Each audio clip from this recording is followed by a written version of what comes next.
Hello guys, welcome back to the channel. In this video, I'm going to show you how to fix the failed due to invalid or missing authentication token for user error in MECCHA CHAMELEON on PC. This issue can sometimes occur due to incorrect network or proxy settings preventing the game from properly authenticating your account. Let's get started. First, open the Start menu. Type PowerShell. Now right-click on Windows PowerShell and select Run as Administrator.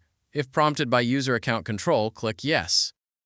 Now copy the command provided in the description of this video, netsh winhttp reset proxy.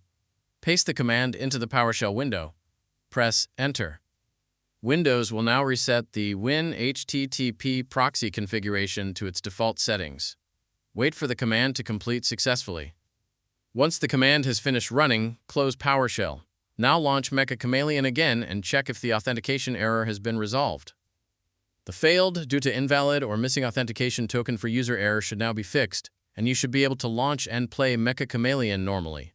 If this tutorial helped you, don't forget to like the video and subscribe to the channel for more PC gaming fixes and tutorials.